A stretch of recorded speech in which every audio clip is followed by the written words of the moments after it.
Hello and welcome, dear viewers, fellow casuals. You are watching Primetime Casual, and this is Destination Sol.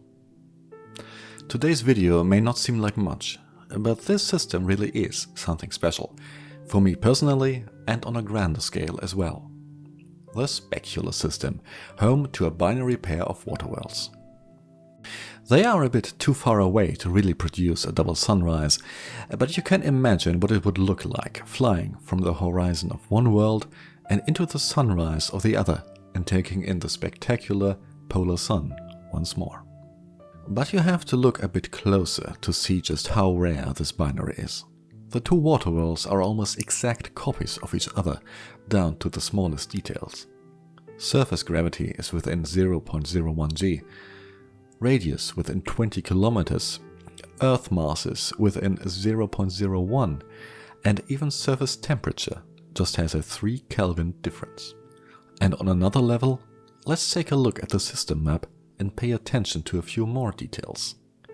Not only was this system discovered and scanned by none other than the great Kamzel himself, the first person to successfully map these planets was my dear friend and fellow Burpit member, Lord Tywin, who accompanied me on its Motus beacon.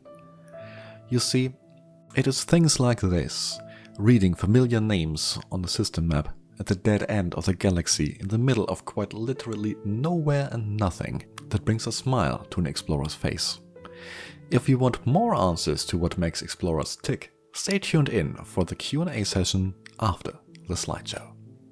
If you want your question answered, simply put it in the comments below, message me on Twitter, or give me a ping on Discord.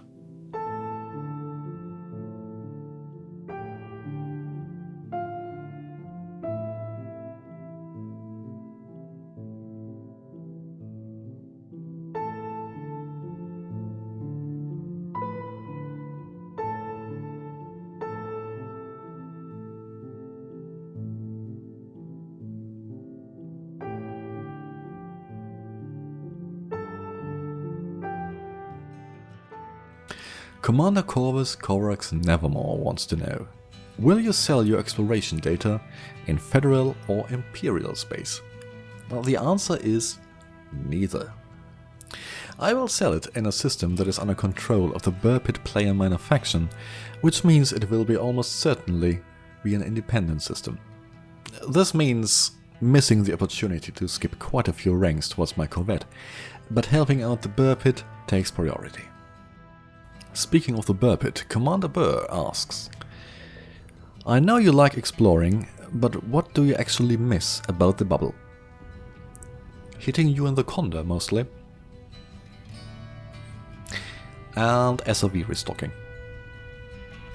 Yep, that's it. Commander Sanderling of Speedbolt fame wants to know, are you gonna go full FA off when you get back? Not sure about going fully FA off, but as you know, I have been FA offing the fighters when I'm out with Commander Burr, so I'll probably invest some time to work out a suitable control scheme and then do some training. Expect a call in a few months to stop me from spinning wildly and uncontrollably. Eagle131 wants to know, what about green screening yourself into the ass bridge? Hashtag PTC in front of things. It is mostly a matter of making it work with this room's lighting. But if Commander Burr can do it, so can I. Another question from Commander Sanderling. When are you gonna multi-crew with me again? As soon as my new brown pants and matching barf bags arrive. And finally, Commander Rini. What is the best and worst thing that's happened to you on Distant Worlds 2? I can't think of anything bad happening, really. Even having to manually navigate around the permit-locked sectors was fun part of the experience. But I guess those couple of hours could qualify as worst, but only right then and there. Looking back, it was a great challenge.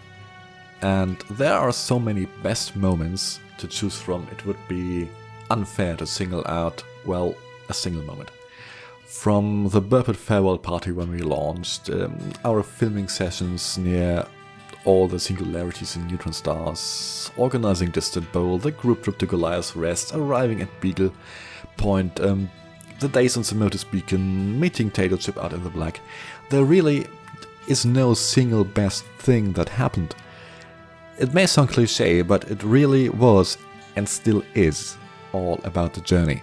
And it all comes together. It all comes together to form this amazing experience. And with that quite philosophical answer, it is time to finally end this episode. See you next time and fly safe.